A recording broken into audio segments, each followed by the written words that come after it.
Few weeks we've been taking a look at the life of Joseph from Genesis 37 to the end of that first book of the Bible.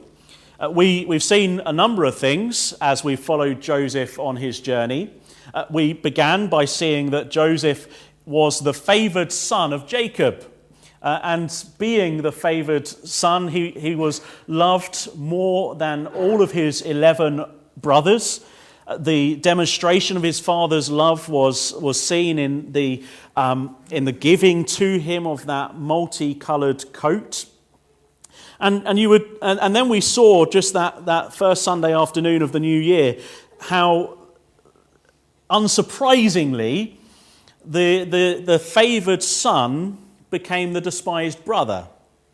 That his brothers, who were jealous of the father's love for him, kind of let that grow. And as the jealousy and the hatred grew, they took their opportunity, a little bit like Cain and Abel in the field, waiting for their brother to come to them, and they decided, hatching a plan together to do away with him. If you can't get the love of your father by doing better, then get rid of the one who's the favourite. And that's exactly what they did. They took him, they stripped him of his coat, and they, though planning to kill him, were dissuaded from that and decided instead to throw him into a pit and to sell him into slavery as he's taken down to Egypt. The following week we saw him as the righteous servant there in Potiphar's house. Potiphar, the captain of the guard of Pharaoh, the chief police of Pharaoh's private army, private guard. He is there in the house, and the Lord is with him, blessing him. As he goes about his daily routine, God is giving him success. Everything he ever does, God gives him success in. He becomes a blessing to Potiphar. He becomes a blessing to that household. And then there's a temptation. Are you going to rise to prominence through God's way and God's providence, Joseph, or are you going to rise to prominence through the other way, through Potiphar's wife, making advances, trying to lure him into adultery? Joseph resists. And though we would have expected, if we were reading this story for the first time, we would have expected that resistance, that righteousness so wonderfully displayed in Joseph to be rewarded, we find instead he is falsely accused and he is thrown into the prison of Pharaoh, which is also in Potiphar's house. And as the imprisoned prophet, we see as two other men are in there, officers of Pharaoh, who have dreams in the night. Joseph is able to interpret their dreams, and it's saying to one that he's going to have life. He's going to be restored to his position at Pharaoh's side as his cupbearer. And the other, the baker, well, he's going to have death.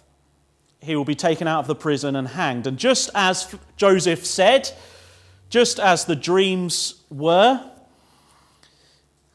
it happens. It happens. And Joseph, who asked the cupbearer to remember him, we read in verse 23, the last verse of chapter 40, where we finished last Sunday afternoon, those really horrible words. Yet the chief cupbearer did not remember Joseph, but forgot him. That's where we left Joseph. We left Joseph forgotten and in prison. Well, today, this morning in particular, I want us to see Joseph as the wise counsellor. The wise counsellor who brings peace to the troubled spirit. I wonder, where do you look for wisdom in this world? Where do you look for wisdom? There are so many questions, aren't there, that we have about our lives.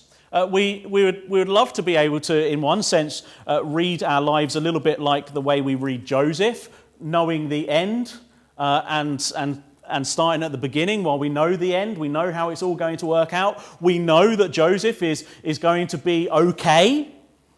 Wouldn't we, in one sense, like to know that about our own lives? We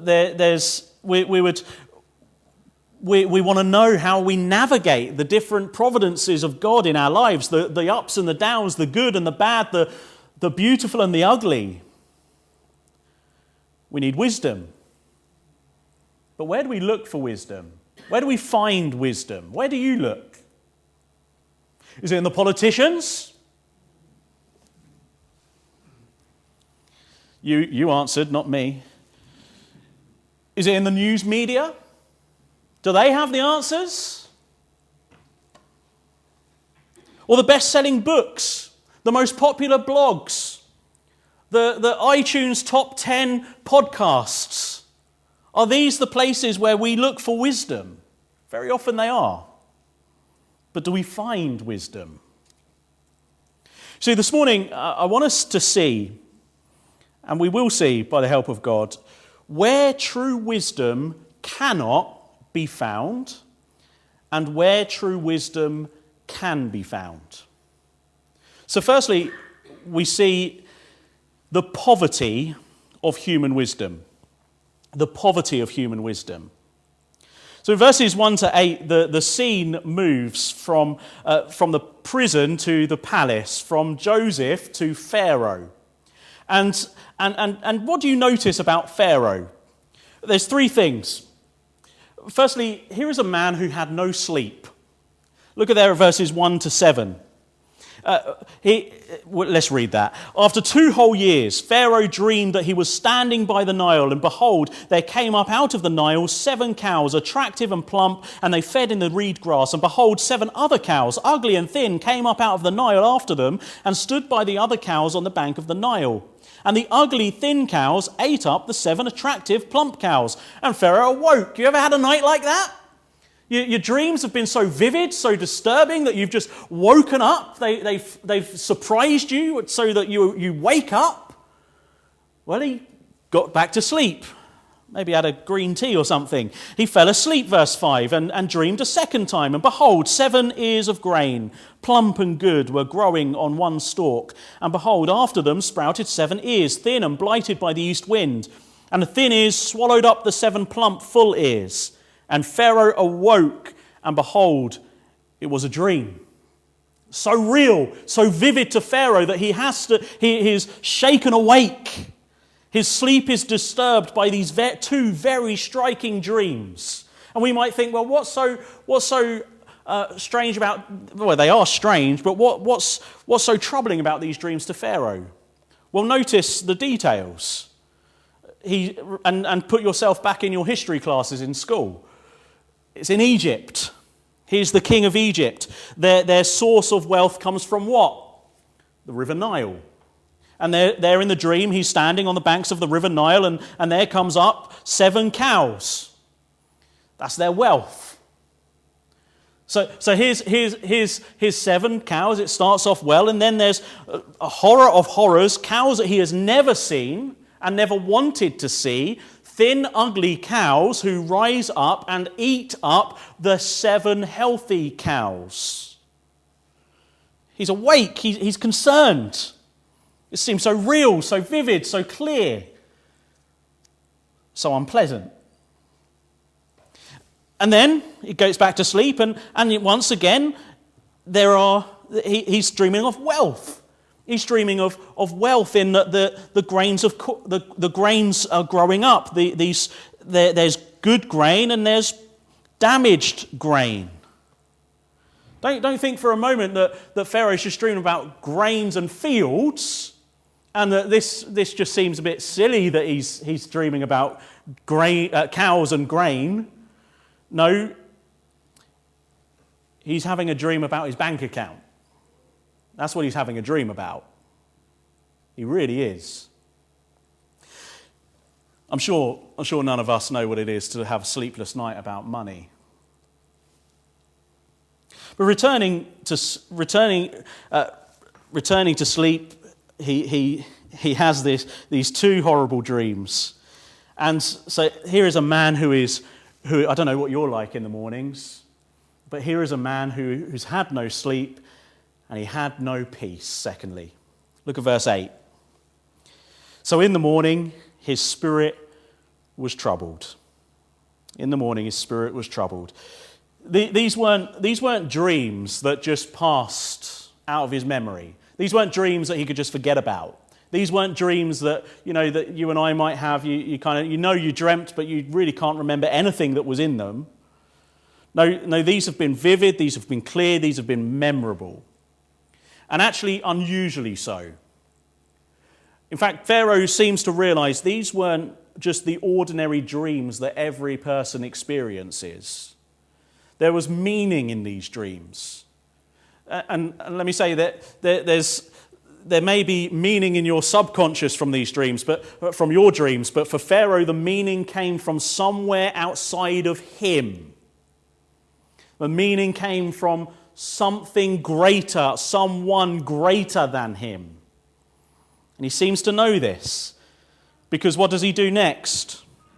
He goes to the counselors. He calls the magicians. He calls the wise men of the land of Egypt to come in and to hear his dream and to give him the answers. But here's a man who had no sleep, no peace, and no answers. No answers. Look, let's continue reading verse 8. In the morning, his spirit was troubled, and he sent and called for all the magicians of Egypt and all its wise men. Pharaoh told them his dreams, but there was none who could interpret them. Here is a man who had the access to the most educated and sophisticated and experienced men of his culture. And we know, don't we, that the Egyptian culture was full of real education. Their technology was advanced for its time.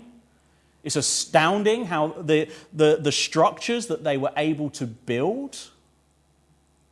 And here is one of the most powerful men in all the earth at that time, who has access to any person he likes, and he has all the wisest men at his disposal, and you can imagine the frustration as he looks for the answers, and one by one, not a single one of his advisors, not a single magician, not a single wise man can give him a satisfactory answer.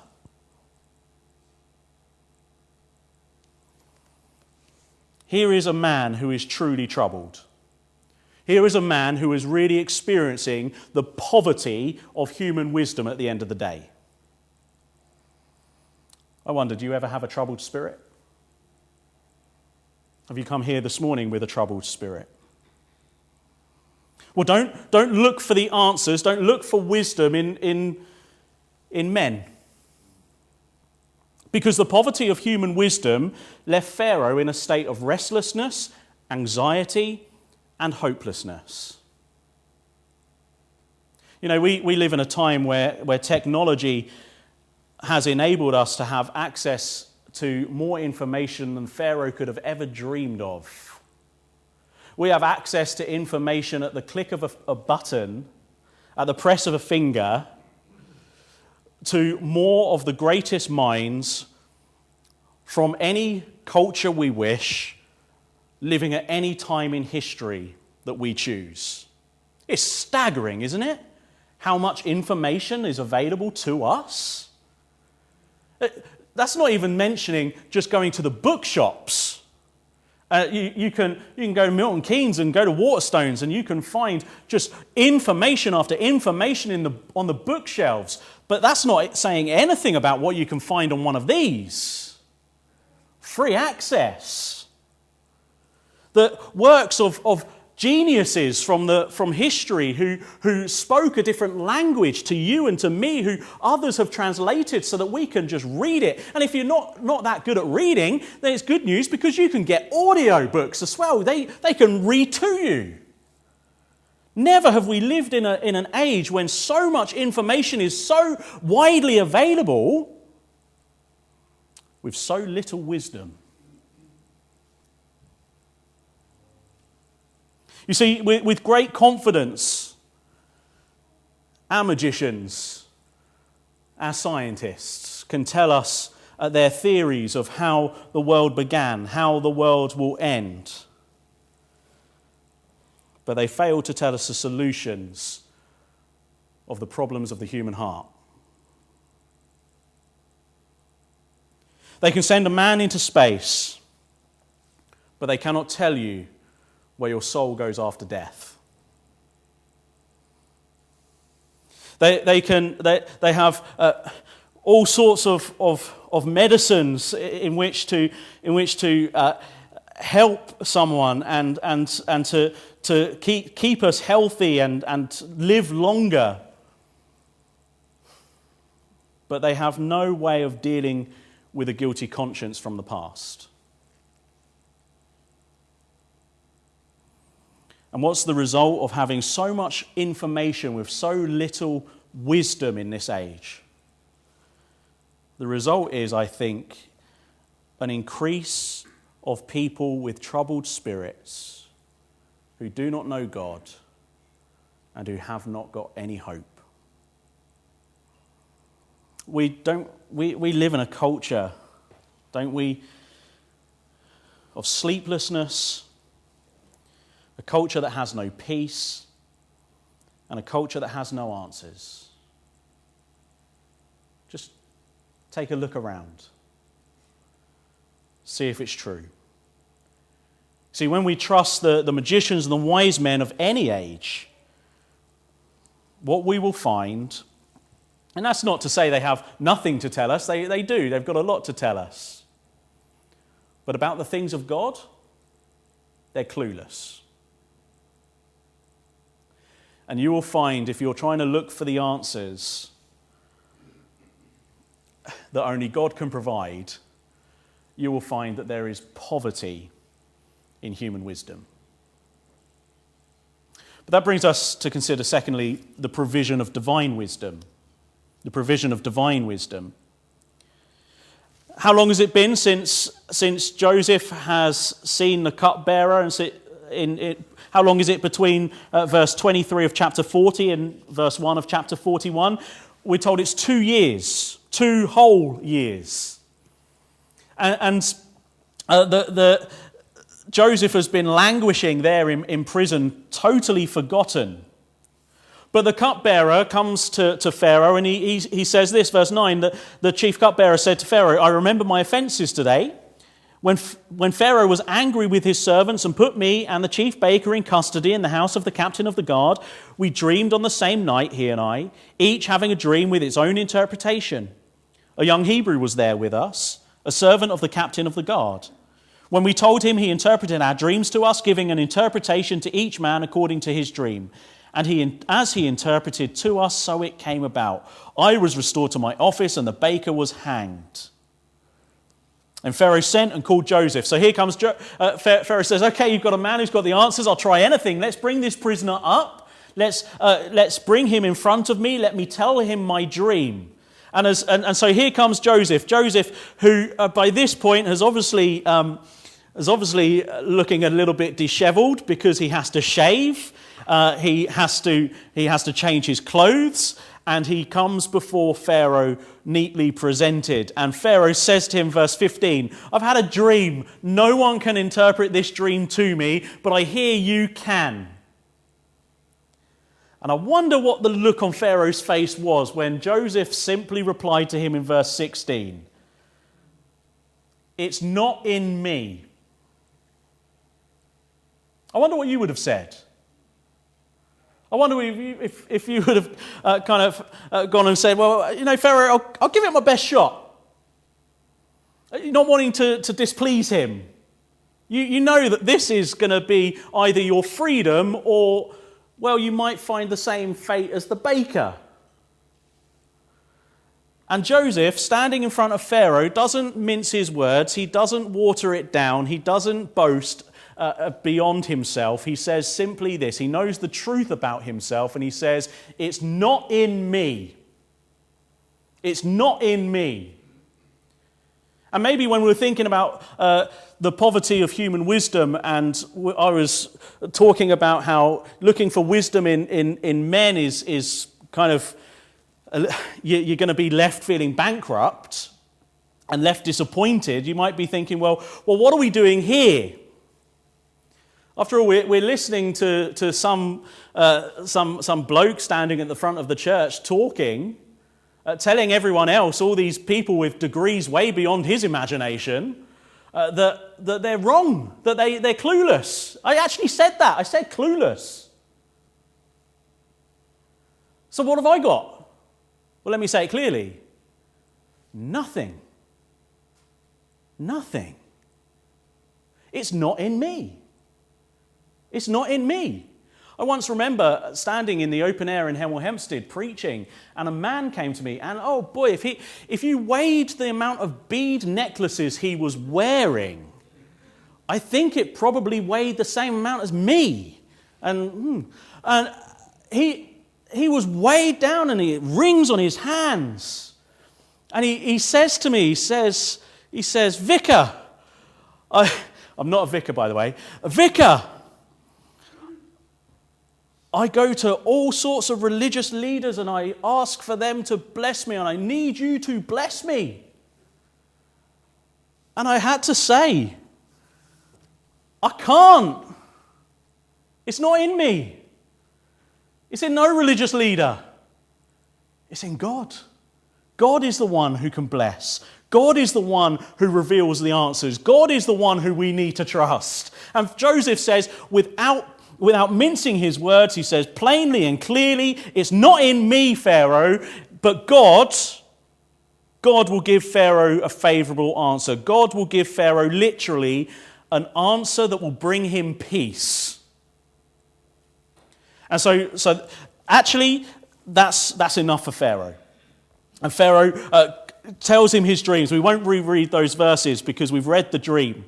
And he repeats this dream to Joseph, and then Joseph listens carefully. Joseph pays attention to what Pharaoh has been saying, but make no mistake about it, Joseph is trusting in God. I don't know what your Bible says. My Bible says at the top of chapter 41, Joseph interprets Pharaoh's dreams. The headings at the top of Bible passages like that are put in by the translators. They're not there in the original. So when I say what I'm about to say, I'm not criticizing the Bible. Whoever put that heading in was wrong. Because Joseph said, it's not in me. Joseph didn't interpret anything. God did. God did. Let's be clear about that. God did. See, look briefly at what God enabled Joseph to tell Pharaoh. This is the all-wise God, the all-knowing God. Verse 25, Joseph says, God gave the revelation. God gives the revelation, verse 25. The dreams of Pharaoh, he says, are one. God has revealed to Pharaoh what he's about to do. So Joseph confirms to Pharaoh, look, God has been revealing something to you. God is speaking to you. Do you know God speaks? You know, God speaks through his word. God speaks to our conscience. God speaks to our hearts and our minds through his word. Our God does not sit back silently, hoping that we come up with the answers ourselves. God has revealed himself. God has revealed what he is doing in this world. You need to listen to him. And Joseph tells him these two dreams are not in fact two dreams, they are one. One revelation from the all-wise God, telling Pharaoh what he is about to do in the world. So Pharaoh better sit up, and he better listen, and he better pay attention. And then God not only gave the revelation, but God gave the interpretation. Verses 26 to 32. Joseph tells him, the 7 good cows, verse 26, the 7 good ears are 7 years. The 7 lean and ugly cows, verse 27, and the 7 empty ears blighted by the east wind. They are also 7 years. 7 years of famine. And he repeats it. It's just exactly as I told you, Pharaoh, God's shown this to you. God is going to bring about, first of all, 7 plentiful years. And he's then, after those 7 plentiful years, he is going to bring 7 years of severe famine to such an extent that you will look back and you will not even remember the 7 plentiful years that happened before. He says, why have you dreamed this twice? You've dreamed this twice because God is telling you that he has fixed it in his plans and purposes in this world. We have a God who speaks, but we also have a God who fixes times and seasons. And so we can think of the letter to James, where James would tell us when you're talking about your plans for next year, with great confidence and great boldness and audacity, saying, look, I'm going to do this and I'm going to do that and that's going to happen and this is going to happen and I've booked that and I've booked this. And James says, look, wisdom says, be careful because remember, God wills. God will either will it or God will something different. Your times, your days, whether good or bad, are in God's hands. They're in God's hands. God is sovereign over our times. God is sovereign over our seasons. Do you realize that? It's unwise to think that you'll just do whatever your plans so choose. That it is God who determines what seasons of life and seasons will happen to us. He speaks and he is sovereign over everything. That's why he can speak with utter authority. But God not only gave the revelation, God not only gave the interpretation, but God also gave the application. Verses 33 to 36. Joseph tells Pharaoh the plan. Let's read that. He says, verse 33, now therefore let Pharaoh select a discerning and wise man and set him over the land of Egypt. Let Pharaoh proceed to appoint overseers over the land and take 1/5 of the produce of the land of Egypt during the 7 plentiful years. And let them gather all the food of these good years that are coming and store up grain under the authority of Pharaoh for food in the cities. And let them keep it, that the food shall be a reserve for the land against the 7 years of famine that are to occur in the land of Egypt, so that the land may not perish through the famine. Do you know, Joseph, through all of his experiences so far that he has gone through, he has learnt this, that God doesn't promise our lives are always going to be full of plenty. That actually it may be that God has ordained that there will be times when we are put in such difficult circumstances that our trust and our faith is going to be tested. But it's not only going to be tested, if our faith is true, it's going to grow. We're going to stop relying on ourselves, we're going to stop relying on others, and we're going to put our trust in Him. And that's why Joseph has such... by the way, how old was he? Do anyone know? 30 years old. We'll read that this afternoon. 30 years old. And he has this wisdom. Because in the providence of God, he has learnt that he doesn't know what tomorrow will bring. He doesn't know what's on the tables for next week. He doesn't know where he will be in a year's time. He has learnt he can walk into a field and be sold to slave traders and be going down to Egypt in a moment's notice. And so he comes with his wisdom. He says, look, God has revealed what you're to do, and this is what you need to do. You need to prepare. You need to prepare what God has shown you. Prepare for what God has shown you. And so he does something that if we're polite British people, we don't like talking about. Taxes. He tells him, tax Egypt 1/5 of the grain, 20% of what they give. 20% of grain. Bring in the years of plenty, tax the people. Gather in the grain. 1/5 of everything that grows. And then store it in the cities. store it in the cities in order to reserve the grain. He doesn't say to Pharaoh, look, Pharaoh, just let everyone get on with it. Let everyone just work out themselves. Let everyone just kind of, make up their own rules. Do what's wise in their own eyes. Because it disadvantages others.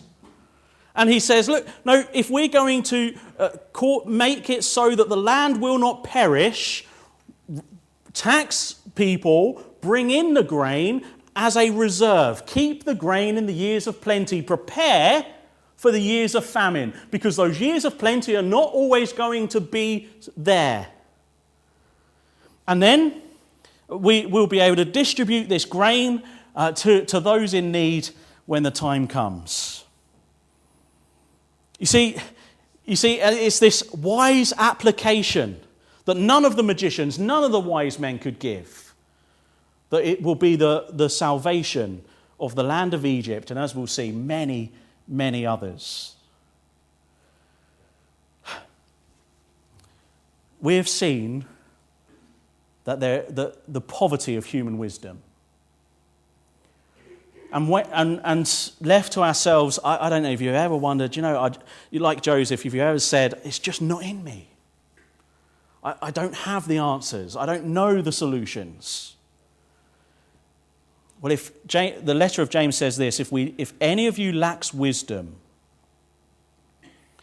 let him ask God, who gives generously to all without reproach, and it will be given to him. But let him ask in faith. Do you lack wisdom? You just don't have the answers? You don't know what to do in the situations that are confronting you? James says, ask God. Ask God, and he gives generously. Here is the sovereign God who has fixed our times and our seasons of our lives that we will live through. And he knows at every moment what you need. And here's the thing. He's a generous Father. And he will willingly give you wisdom to know how to live in any and every situation that you face if you are trusting in him. And there is no greater person to trust. There is no one who is like him. He is the one who knows the end from the beginning. Why would you look for wisdom anywhere else? Why would you look for wisdom anywhere else?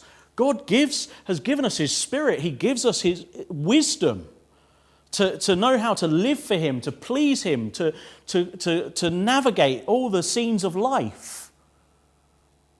But don't think that this means for any moment that all you need to do is go and have a good night's sleep, like Pharaoh, and just wait for some dream to come. That's not the application. No, God has spoken. God has revealed his will. God has revealed his will for every part of our lives in his word, the Bible. In his word, the Bible. Are you reading it? Are you applying it to your life? In the tricky situations you're facing? In the difficulties you're going through? You know, it can be too easy, can't it, when things are going wrong for us, when things are going bad for us, that we just close this book and we keep it aside because, that's the whisper in the ear, isn't it? That we're told, I just don't feel like reading my Bible today. Well, where else are you going to find wisdom? Where else are you going to find it? Who else is going to tell you how to live with peace in your heart? Where else are you going to find? Where else are you going to find a stillness of spirit that God gives? Where else are you going to find the wisdom to live for Him? No, don't neglect this book. Don't neglect it, because within it there is the wisdom that we so desperately need. Because as you read it, what you'll find is that God instructs you in all the various parts of your life. He leads you with His voice, speaking clearly to you. And even in those moments where you're still unsure, where you're still unclear, He will speak peace into your situation. Finally, I want to speak to those who, perhaps this morning you've come here and you have no peace because you have no relationship with God. You see, God has revealed what He has done and what He is doing in this world. He has told us what the future holds. He has told us the end. He has told us in His word that He has fixed a day when the living and the dead, every one of us, will rise to stand in judgment before His throne. And every one of us, without fail, the Bible says, is deserving of judgment because we have sinned against God, whether in thought, word, or deed. But in God's mercy and in His grace, out of great love, He has sent His Son into this world to save sinners like you and like me. See, here is Jesus. Jesus, he never sinned. Like Joseph, he resisted the temptations.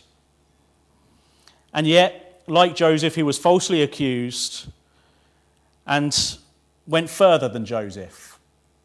He gave his life in the place of sinners. He bore the punishment that you and I deserve. But you know, just as Joseph was brought out of the prison, God raised Jesus out of the tomb. And Jesus Christ is now sat at the right hand of God. And all those who believe in Him today are promised with salvation.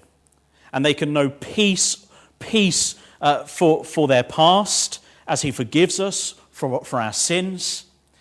You can know peace for your present as He empowers you to live a new life. And you can have peace for the future, knowing that whatever comes, knowing that whatever you will go through, knowing that however long you have, that you will be with Him and He will be with you now and through the difficulty and through the pleasant and through the easy parts of life, even into glory. You say, well, I'm just not sure I believe that. The Bible says the message of the cross is foolishness to those who are perishing. And to others, it's simply offensive. But to those of us who are being saved through faith in Jesus Christ, we have come to find that the message of the cross is the wisdom and the power of God. So come to the Lord Jesus Christ. Hear the words of God, who says, "This is my beloved Son, in whom I am well pleased." Listen to Him. Believe on Him and be saved.